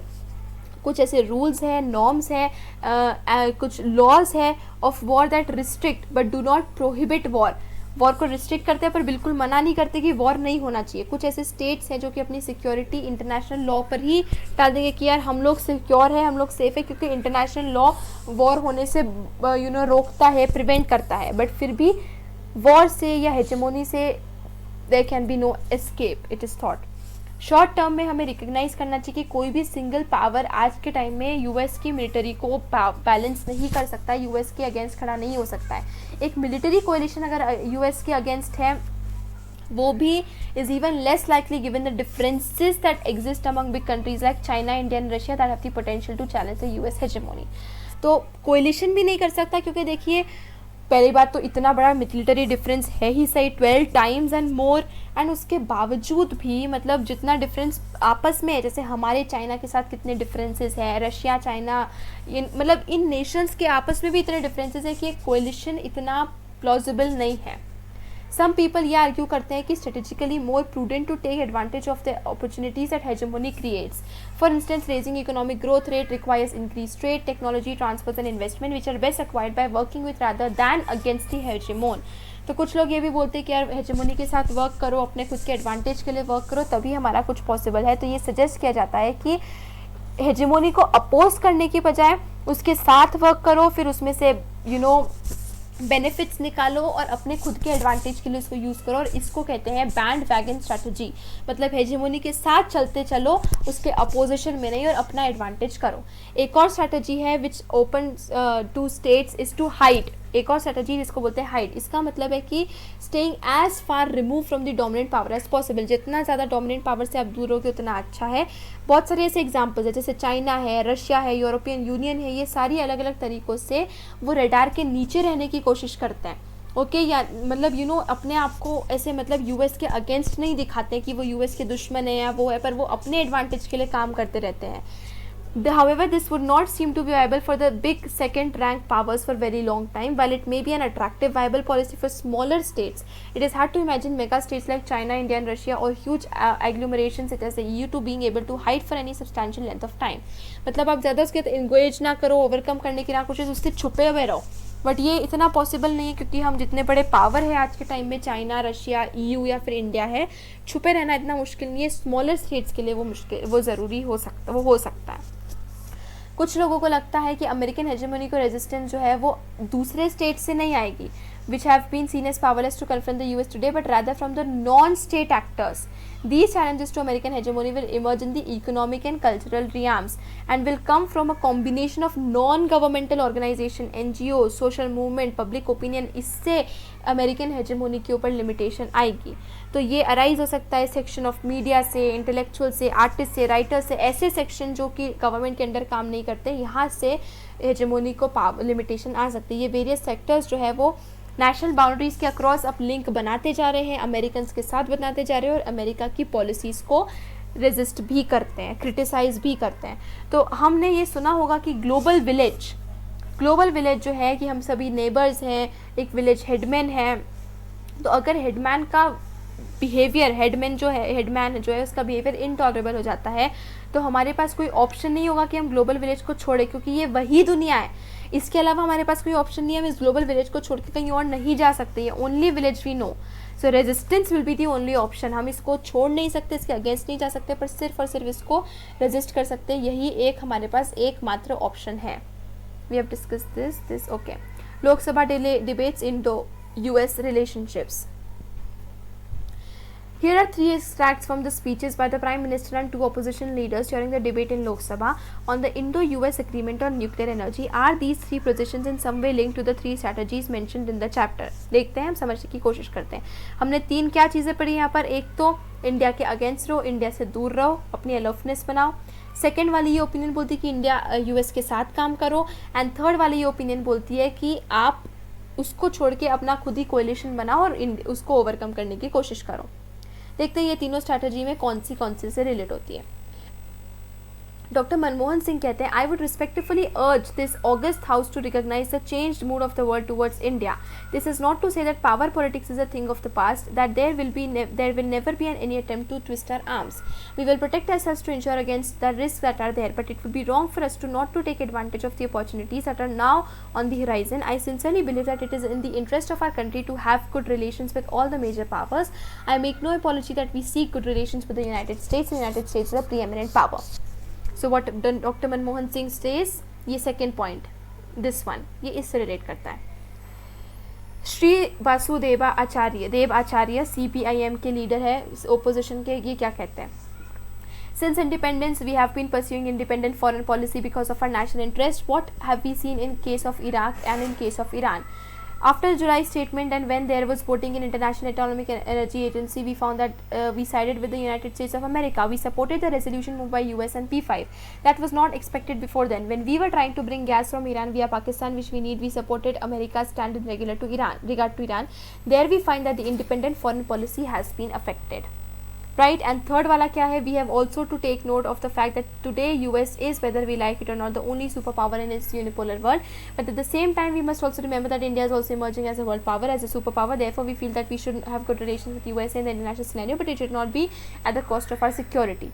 तो जो major general retired BC Khanduri BJP के बोलते हैं, वो आई थिंक ये थर्ड वाला बोलते हैं, एंड श्री वासुदेव आचार्य जो बोलते हैं वो फर्स्ट वाला पॉइंट है. ये कार्टून देख लेते हैं हम. How long do you think the US will stay on the super power stage? If you were to draw this, who would you show as waiting in the wing? Oh, यहाँ पर China को दिखाया जा रहा है कि अब बहुत जल्दी सुपर पावर वर्ल्ड स्टेज पे जो अब US है उसको बहुत जल्दी अब चाइना ओवरटेक करेगा. Your 15 minutes are almost up Sammy. Wow, okay. और ये हमारा लास्ट है. What does history teach us about the hegemony? Given the logic of balance of power, hegemony is a rather unusual condition in international affairs. This is for a very simple reason. In the absence of a world government, every state must ensure its own security and in extreme circumstances its own survival. Thus, states are acutely aware of power distribution in the international political system and would not normally allow a single state to become so powerful as to pose a mortal threat to other states. The balance of power logic of international politics as outlined above is amply supported by history. वो ये कह रहे हैं कि कोई भी hegemony इतनी powerful नहीं बनेगी कि एक दूसरे स्टेट की सिक्योरिटी को थ्रेटन करे, और ये चीज़ हमें हिस्ट्री में बहुत ईजिली देखने को मिल जाती है. By convention we regard 1648 as the year in which the sovereign territorial state emerged as the principal actor in world politics. In the over 3.5 centuries since then, there have been only 2 previous occasions when a single state succeeded in gaining preponderance in the system to a similar degree as the US predominates the system today. France from 1660 to 1713 in the context of European continental politics in the first instance of hegemony. Britain with its global maritime empire from 1860 to 1910 is the second. तो वो ये कह रहे हैं कि US के अलावा हमें हिस्ट्री में दो ऐसे पावर्स देखने को मिलते हैं जहाँ पर हमें हेजेमोनिक पावर्स को एक्सरसाइज करते हुए दिख रहे हैं. पहला है फ्रांस फ्रॉम 1660 टू 1713 एंड दूसरा है ब्रिटेन जो कि 1860 से 1910 तक हमें सेकंड है. हिस्ट्री हमें ये भी बताता है कि ऑल्दो उसकी हाइट पर हेजेमोनी जो है फॉर्मिडेबल दिखता है, it is not last forever. हमेशा के लिए कोई भी हेजेमोनी नहीं रहता है. Contrary, balance of power politics over time reduce the relative power of the hegemon. मतलब कहीं ना कहीं उसके पावर बैलेंस हो जाता है और वो हेजेमोन की पावर को लिमिट कर ही देता है. 1660 में France under Louis 16 was unchallenged, but 1713 तक England, Habsburg, Austria and Russia were contesting French power. तो 1660 में तो फ्रांस अनचैलेंज दिखता था, लेकिन 1713 तक ऑफकोर्स इंग्लैंड, ऑस्ट्रिया, रशिया ये सब फ्रेंच को पावर में बीट कर रहे थे. 1860 में high Noon of Victorian period, PACS Britannica looked secure for ever. मतलब 1860 में ब्रिटेन लग रहा था कि उसकी पावर तो जैसे हमेशा के लिए बनी रहेगी, लेकिन 1910 तक ये क्लियर था कि जर्मनी, जापान और US ब्रिटिश पावर के बराबर के तक आ गए हैं. तो 20 ईयर्स से अभी से 20 ईयर्स तक एक और ग्रेट पावर आएगी, जो कि हो सकता है कि बहुत सारे ग्रेट पावर्स का कोलिशन हो जो कि US कैपेबिलिटीज़ को रेजिस्ट कर पाएगी, उसको चैलेंज कर पाएगी और उसको डिक्लाइन कर पाएगी. So with this we finish the chapter US hegemony.